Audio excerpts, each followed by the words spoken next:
Hello বন্ধুরা, তোমাদের সবাইকে সূচিপত্রে স্বাগত জানাচ্ছি। আমি মোহাম্মদ ফারহাদ তাহা তোমাদের সাথে চলে এসেছি আজকে উদ্ভিদ বিজ্ঞানের একাদশ অধ্যায় নিয়ে আলোচনা করতে। দেখো, আমরা বায়োটেকনোলজির একটা ক্লাস অলরেডি নিয়েছিলাম আগে, তো সেখান থেকে আমরা কন্টিনিউ করব। দেখো, ফার্স্টে আমরা বায়োটেকনোলজি যেই পদ্ধতিটা পড়েছিলাম সেটা হচ্ছে টিস্যু কালচার। আজকে আমরা জেনেটিক ইঞ্জিনিয়ারিং নিয়ে পড়তে চাচ্ছিলাম। যে আমরা লাস্ট ক্লাসটা যে এই চ্যাপ্টারের উপর যে লাস্ট ক্লাসটা ছিল সেখানে আমরা টিস্যু কালচার নিয়ে বলেছিলাম এবং বলেছিলাম যে আমাদের এই যে বায়োটেকনোলজি এটার ব্যবহারটাই মূলত এই অধ্যায়তে ফুটে উঠেছে। তো আমরা আজকে এই বায়োটেকনোলজির জেনেটিক ইঞ্জিনিয়ারিংটা আসলে কিভাবে আমাদের প্রয়োগটা করা হচ্ছে সেটা নিয়ে আলোচনা করবো। মানে আমরা কিভাবে জেনেটিক ইঞ্জিনিয়ারিং পদ্ধতিটা কাজে লাগাচ্ছি, ঠিক আছে। এর পরবর্তী চ্যাপ্টারগুলোতে আমরা ব্যবহার নিয়ে আলোচনা করব। ওকে, সো আমরা চলে যাই পড়াতে। দেখো, জেনেটিক ইঞ্জিনিয়ারিং, দেখো এখানে একটা ওয়ার্ড আছে জেনেটিক, অর্থাৎ এখানে দেখো জিন আছে। তো এই জিনটা কি আমাদের সবার আগে জানতে হবে। দেখো, জেনেটিক ইঞ্জিনিয়ারিং তো আমরা সবাই জানি, কিন্তু আমাদের জেনেটিকের জিনটা কি সেটা নিয়ে জানতে হবে। তো এই জিন হচ্ছে পার্ট অফ ডিএনএ, ঠিক আছে। অর্থাৎ ডিএনএর একটি অংশ যেটা কি করে, কোনো পার্টিকুলার বৈশিষ্ট্য অর্থাৎ কোনো স্পেসিফিক বৈশিষ্ট্যকে ধারণ করে। অর্থাৎ আমরা যদি বলি যে দেখো, কোনো একটা মানুষ চিন্তা করো, সে হচ্ছে লম্বা, এটা তার বৈশিষ্ট্য। তো তার ক্রোমোজোম অর্থাৎ তার ডিএনএর একটা পার্টিকুলার এরিয়া যেখানে এই বৈশিষ্ট্যটা রয়েছে, সেই অংশটাকে আমরা বলবো জিন, ঠিক আছে। তো এই জিন নিয়ে যে ইঞ্জিনিয়ারিং করা হবে, অর্থাৎ জিন নিয়ে যে ইঞ্জিনিয়ারিং করা হবে সেটাই হচ্ছে জেনেটিক ইঞ্জিনিয়ারিং। অর্থাৎ জিন নিয়ে আমরা যে কাজগুলো করব, অর্থাৎ যে বিভিন্ন বৈজ্ঞানিক কাজগুলো রয়েছে জিন দ্বারা, সেটাই হবে জেনেটিক ইঞ্জিনিয়ারিং। ওকে, এটা হচ্ছে একটা বেসিক ধারণা। এবার আমরা এই জেনেটিক ইঞ্জিনিয়ারিং নিয়ে একটু বলি। ধরো, এই জেনেটিক ইঞ্জিনিয়ারিং এর যে পদ্ধতিটা, মানে এটা কি পদ্ধতিতে জেনেটিক ইঞ্জিনিয়ারিং এর কাজগুলো করা হয়, সেটা হচ্ছে প্রথমে দেখো রিকম্বিনেন্ট ডিএনএ টেকনোলজি। ওকে, আরডিটি, রিকম্বিনেন্ট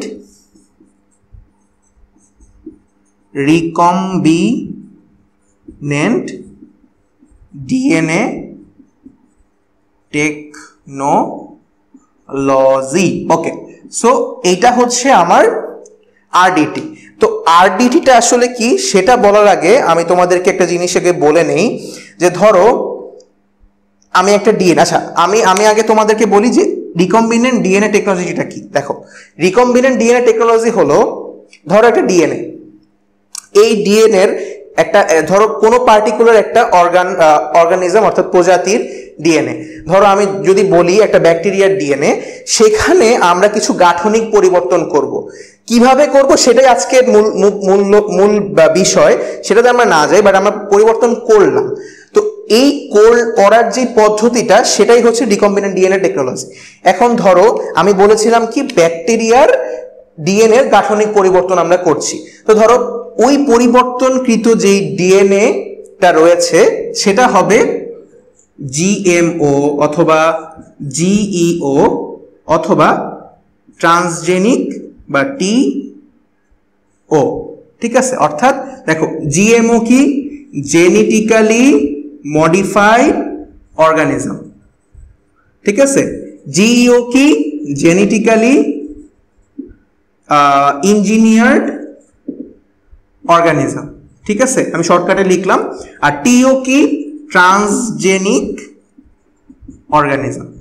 দেখো, আমি এই তিনটা কেন নাম বললাম, এগুলো এমসিকিউতে চলে আসে, ঠিক আছে। দেখো, যে আমরা রিকম্বিনেন্ট, ধর একটা এমসিকিউ এমন আসলো যে আমরা রিকম্বিনেন্ট ডিএনএ টেকনোলজিতে কি পাই, অর্থাৎ আমাদের গেইনটা কি। মানে আমরা যখন রিকম্বিনেন্ট কোনো একটা ডিএনএ কে নিয়ে, হ্যাঁ, আমরা এই রিকম্বিনেন্ট ডিএনএ টেকনোলজি পদ্ধতিটা ইউজ করব, তো আমরা যেই ডিএনএটাকে পাবো সেই ডিএনএটার নাম কি, বা সেই ডিএনএটা আমরা সেই ডিএনএটাকে কি বলবো, সেটাকে কি বলবো, জিএমও অর্থাৎ জেনেটিক্যালি মডিফাইড অর্গানিজম, অথবা জিইও জেনেটিক্যালি ইঞ্জিনিয়ার অর্গানিজম, অথবা ট্রান্সজেনিক অর্গানিজম, ঠিক আছে। এই তিনটাই মানে একটা আরেকটার সিনোনিমস, লাইক যে কোনো একটাই আমরা বলতে পারি এই বিষয়টাকে, ঠিক আছে। সো এখন এটা হচ্ছে এটা একটা বেসিক। এখন আমরা একটু বিস্তারিত আলোচনায় চলে যাই। দেখো, ফার্স্টে আমরা আরডিটির যে পদ্ধতিটা সেটা আমরা জানবো, কিন্তু সেটা জানার আগে আমি তোমার এই আরডিটির বোঝার জন্য যেই টার্মগুলো লাগবে সেই টার্মগুলো নিয়ে তোমাদের সাথে আলোচনা করব। দেখো দুইটা টার্ম, একটা হলো ভেক্টর, ঠিক আছে, ভেক্টর বা বাহক, আর আরেকটা টার্ম হচ্ছে DNA of choice or interest, ঠিক আছে, অথবা টার্গেট ডিএনএ। আমরা যদি বাংলায় বলি তাহলে কাঙ্ক্ষিত ডিএনএ। দেখো এই যে দুইটা টার্ম আমরা ইউজ করলাম, যে একটা হচ্ছে ভেক্টর ডিএনএ, একটা হচ্ছে ডিএনএ অফ চয়েস অথবা ইন্টারেস্ট, মানে হচ্ছে কাঙ্ক্ষিত ডিএনএ অর টার্গেট ডিএনএ, যেটাকে আমরা টার্গেট করতেছি। এই দুইটা জিনিস আসলে কি? ফার্স্টে দেখো আমি আগে ডিএনএ অফ চয়েস নিয়ে একটু বলি। তো যেই ডিএনএটাকে আমরা চুজ করব, অর্থাৎ আমরা সিলেক্ট করব যে একটা ডিএনএর কিছু অংশ আমার পছন্দ হয়েছে, মানে যেটাকে আমরা মডিফাই করতে চাই। ধরো যে বিষয়টা আমি একটা উদাহরণ দিয়ে বলি, মানে এরকমই বিষয়টা অনেকটা। দেখো ধরো আমার কারো একটা বৈশিষ্ট্য পছন্দ হয়েছে, ধরো আমি হচ্ছে একটু মোটা, তো আমার মনে হচ্ছে যে সেই ছেলেটা একটু চিকন, ঠিক আছে, তো আমি তার চিকন হওয়ার বৈশিষ্ট্যকে যদি নিতে পারতাম তাহলে আমার খুব ভালো হতো, এরকম বিষয়টা। তো কি হলো, আমি চুজ করব কি তার সেই চিকন বৈশিষ্ট্যকে, তো তার যে ডিএনএ এর ওই বৈশিষ্ট্যটা সেটাই হবে আমার ডিএনএ অফ চয়েস, মানে আমি চুজ করতেছি। সো এইটা হচ্ছে ডিএনএ অফ চয়েস। এবার হচ্ছে ভেক্টর ডিএনএ মানে বাহক। তো আমার কথা হচ্ছে কি, আমি চাচ্ছিলাম যে ওই যে ডিএনএ অফ চয়েসটা সেটা আমার ডিএনএ তে আসুক, তাহলে আমি চিকন হব। তাহলে বিষয়টা এরকম যে আমি তার ওই চোজেন ডিএনএটার বাহক, অর্থাৎ আমি সেটাকে বহন করব, তাহলে আমি হব কি ভেক্টর ডিএনএ। তাহলে আমরা সহজেই বুঝতে পারছি যে ডিএনএ অফ চয়েস অথবা ইন্টারেস্ট বা টার্গেট ডিএনএ হচ্ছে যেই বৈশিষ্ট্যটাকে আমরা কোনো পার্টিকুলার অর্গান থেকে বা অর্গানের ডিএনএ থেকে নিচ্ছি, আর ভেক্টর হচ্ছে যেখানে আমরা স্থাপন করব সেটা। তো এটা হচ্ছে এই যে দুটো জিনিস আমাদের অনেক সময় কনফিউজড হয়ে যায় যে কোনটা আসলে ভেক্টর আর কোনটা হচ্ছে আমার টার্গেট ডিএনএ। এই জন্য আমি এটা আগে থেকে বলে নিলাম। এরপরে আমরা দেখো এই পদ্ধতিতে চলে যাই। তো এখন আমি আরেকটা জিনিস বলে দিই, দেখো আমি লিখছি, দেখো প্লাজমিড, এই প্লাজমিড নিয়ে আলোচনা। দেখো এই রিকম্বিনেন্ট ডিএনএ টেকনোলজি আসলে নির্ভর করে অণুজীবের উপর। লাইক ধরো ব্যাকটেরিয়া, কি কি ব্যাকটেরিয়া, অনেক ধরনের ব্যাকটেরিয়া ইউজ হতে পারে, বাট মোস্ট কমনলি কোন কোন ব্যাকটেরিয়া, ই কলাই আমরা সবাই শুনেছি, দেন হচ্ছে অ্যাগ্রো ব্যাকটেরিয়াম,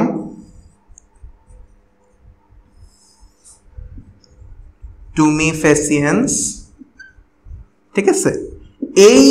এই যে ব্যাকটেরিয়াগুলো, এগুলো ইউজ করা হয় হচ্ছে রিকম্বিনেন্ট ডিএনএ টেকনোলজিতে। এখন কিভাবে ইউজ করা সেটা আমরা বলবোই। আর এই অ্যাগ্রোব্যাকটেরিয়াম টুমিফেসিয়েন্সটা নর্মালি উদ্ভিদের ক্ষেত্রে ইউজ করা হয়, ঠিক আছে। আর প্রাণীদের ক্ষেত্রে ই কলাইটা তো ইউজ করাই হয়, আমরা সবাই শুনেছি, তাও আমি বলে দিলাম। তো এগুলো খুব কমন, ঠিক আছে। এখন দেখো, তো অণুজীবের উপর নির্ভরশীল যেহেতু, তাই আমাদের বুঝতে হবে যে প্লাজমিড জিনিসটা কি। দেখো আমি বলেছিলাম ভেক্টর ডিএনএ, তো ওয়ান টাইপ অফ ভেক্টরই হচ্ছে প্লাজমিড। মানে হচ্ছে ধরো আমি একটা ব্যাকটেরিয়ার চিত্র আঁকি, যেটা নিয়ে আমরা আলোচনা করছি প্লাজমিড, আমাদের প্লাজমিডটাকে লাগবে। ধরো এটা একটা ব্যাকটেরিয়া, তো ব্যাকটেরিয়া কি থাকবে, ক্রোমোজোম থাকবে, তো ক্রোমোজোম দিলাম। তো প্লাজমিড হচ্ছে এই ব্যাকটেরিয়ার ভেতরে ক্রোমোজোম বহির্ভূত একটা অংশ, সেটা হচ্ছে দ্বিসূত্রক বৃত্তাকার ডিএনএ।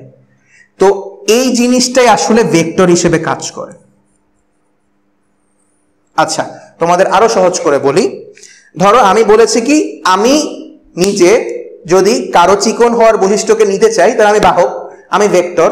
তো ধরো আমার ভেতরে যদি এরকম বৃত্তাকার একটা ডিএনএ থাকতো, দ্বিসূত্রক ডিএনএ, তাহলে সেটার নামই হয়ে যেত প্লাজমিড। এরকম বিষয়টা অনেকটা। তো এটা হচ্ছে আমার ব্যাকটেরিয়া। তো ব্যাকটেরিয়ার ভিতরে ক্রোমোজোম বহির্ভূত যে দ্বিসূত্রক ডিএনএ, সেটাকে বলা হয় প্লাজমিড, ঠিক আছে। এই প্লাজমিডটাই আসলে ভেক্টর হিসেবে কাজ করে, অর্থাৎ বাহক হিসেবে কাজ করে। তো এটাই হচ্ছে আমার প্লাজমিড। এখন প্লাজমিডের বৈশিষ্ট্য নিয়ে একটা আলোচনা করি। তো প্লাজমিডের কিছু সাধারণ বৈশিষ্ট্য থাকতে হবে, কারণ ওই বৈশিষ্ট্যগুলো যদি আসলে না থাকে প্লাজমিডে, তাহলে কিন্তু আমাদের এই যে রিকম্বিনেন্ট ডিএনএ টেকনোলজিটা রয়েছে সেই টেকনোলজির পদ্ধতি মানে আমরা প্রসেসটা করতে পারবো না, অর্থাৎ আমরা রিকম্বিনেশনটা করতে পারবো না ডিএনএ। সো এই প্লাজমিডের বৈশিষ্ট্যগুলো আমাদের জানতে হবে। তো দেখো প্লাজমিডের যে ফার্স্ট বৈশিষ্ট্য আমরা অলরেডি বলেছি, যখন যে সংজ্ঞাটা আমি বললাম প্লাজমিডের সেই ক্ষেত্রে যে এটা দ্বিসূত্রক হবে, ঠিক আছে, এটা একটা দ্বিসূত্রক বৃত্তাকার ডিএনএ, ঠিক আছে, বৃত্তাকার ডিএনএ। দেন এটা যদি আমরা দ্বিতীয় বৈশিষ্ট্য বলি সেটা হচ্ছে এই প্লাজমিডটা এর আণবিক ভর হবে 10⁶ থেকে 200 × 10⁶ ডাল্টন। আণবিক ভরের ক্ষেত্রে এই ডাল্টন এককটা ইউজ করা হয়, ঠিক আছে। দেন আমরা যদি বলি এর তৃতীয় বৈশিষ্ট্য, প্লাজমিড অল্প সংখ্যক জিন ধারণ করে, জিন ধারণ করে। আচ্ছা, আরো দুইটা বৈশিষ্ট্য আমরা এখান থেকে জানবো, সেটা হচ্ছে এই প্লাজমিডকে রেস্ট্রিকশন এনজাইম, এটা নিয়ে আমরা পড়বো একটু পরে ভালো করে, রেস্ট্রিকশন এনজাইম দিয়ে কর্তন করা যায়, ঠিক আছে। আচ্ছা, আর 5 নাম্বার যে আমাদের বৈশিষ্ট্যটা সেটা হচ্ছে একে সহজেই কোনো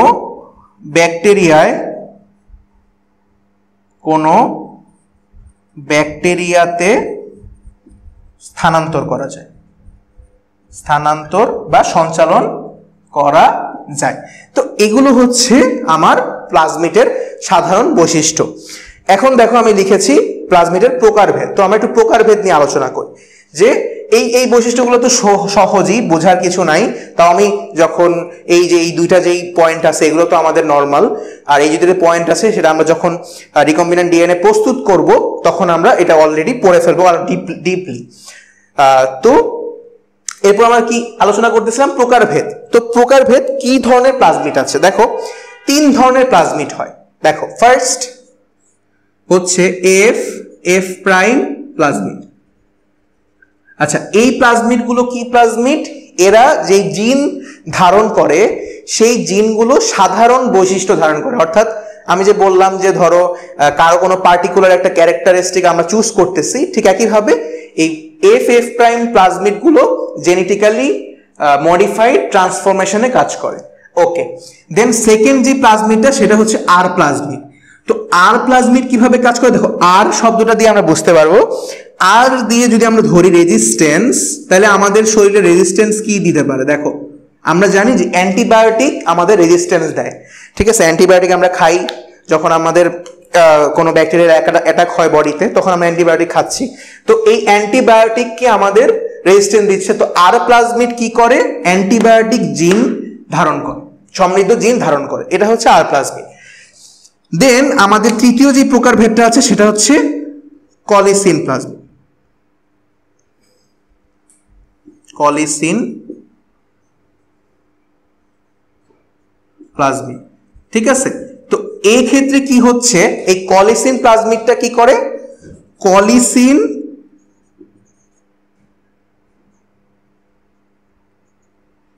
এই কলিসিন প্লাজমিডটা কি করতেছে, আমার কলিসিন জিন ধারণ করতেছে এবং এটা ইকলাইকে ধ্বংস করতে ব্যবহৃত হয়, ব্যবহার করা হয়। ওকে, তো এই 3 রকম আমার প্লাজমিড রয়েছে। এবার আমাদের যেই মেইন আজকের পড়া সেটা হচ্ছে রিকম্বিনেন্ট ডিএনএ প্রস্তুতকরণ। খুবই সহজে আমরা এই রিকম্বিনেন্ট ডিএনএ প্রস্তুতকরণটা পড়ে নেব, কারণ এটা অনেক কমন একটা কোশ্চেন এসএকিউর জন্য, আমরা যেন সেটা পারি। দেখো রিকম্বিনেন্ট ডিএনএ এর জন্য আমি বলেছি যে আমাদের ওই যে ওয়ার্ড ভেক্টর, তারপরে ডিএনএ অফ ইন্টারেস্ট অর্থাৎ টার্গেট ডিএনএ, সেগুলো দরকার। তো আমাদের ওই টার্মগুলো যদি আমরা বুঝেছি, এখন আশা করি এই রিকম্বিনেন্ট ডিএনএ আমরা 2 মিনিটেই শেষ করতে পারবো। দেখো ফার্স্টে যদি আমরা বলি যে আমাদের রিকম্বিনেন্ট ডিএনএ প্রস্তুতের জন্য প্রথম কি লাগবে, দেখো প্রথমে আমরা বলেছি যে আমাদের টার্গেট ডিএনএ লাগবে, এই টার্গেট ডিএনএ। তো আমি একটা ডিএনএ চুজ করব। তো ধরো কিভাবে চুজ করলাম, আমি অবভিয়াসলি সেলের ভিতরে ডিএনএ থাকে, তো আমাদের সেলটাকে কি করতে হবে, লাইসিস করতে হবে। লাইসিস করার পরে সিজিয়াম ক্লোরাইড অথবা সুক্রোজ গ্রেডিয়েন্ট, সিজিয়াম ক্লোরাইড অথবা সুক্রোজ গ্রেডিয়েন্ট এর মাধ্যমে আমার এই যে ডিএনএ এর মিশ্রণটা রয়েছে এর সাথে মিশিয়ে এটাকে সেন্ট্রিফিউজ করব। কি বললাম আমি, যে আমার যেই সেল আছে সেলটাকে লাইসিস অর্থাৎ সেলকে যদি আমি ধ্বংস করি, ধ্বংস করার পর আমার যে ডিএনএ আছে সেই ডিএনএ কে সিজিয়াম ক্লোরাইড এবং সুক্রোজ গ্রেডিয়েন্টের সাথে মিশিয়ে সেন্ট্রিফিউজ করবো। আমরা সেন্ট্রিফিউজ সম্পর্কে যদি ধারণা না রাখি আমি একটু বলি তোমাদেরকে।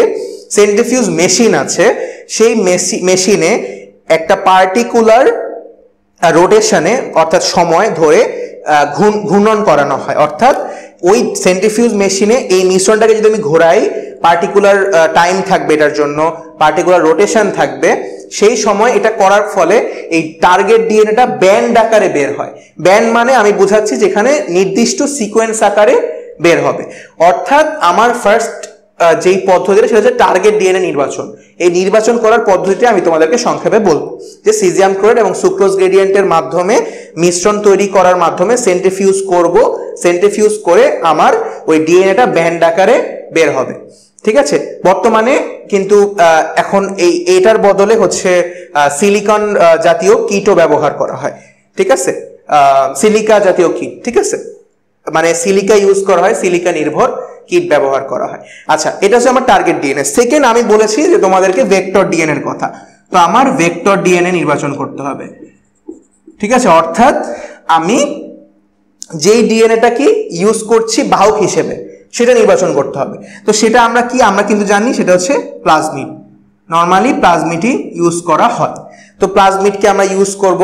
এখন কি করতে হবে, আমাদের তো একটা মডিফিকেশন লাগবে। আমরা তো সেখান থেকে এই ডিএনএ গুলো নির্বাচন করলাম, এখন নির্বাচন তো করা হলো, কিন্তু আমার তো দুইটা ডিএনএ হচ্ছে একত্রকরণ করতে হবে। সেটা কিভাবে, দেখো, ফার্স্টে হচ্ছে আমার টার্গেট যে ডিএনএটা রয়েছে সেখান থেকে পার্টিকুলার, আমরা কিন্তু সব বৈশিষ্ট্য নিব না, পার্টিকুলার কোনো একটা বৈশিষ্ট্য যেটা আমাদের দরকার সেই বৈশিষ্ট্য নিব। সেই বৈশিষ্ট্যটাকে নেয়ার জন্য রেস্ট্রিকশন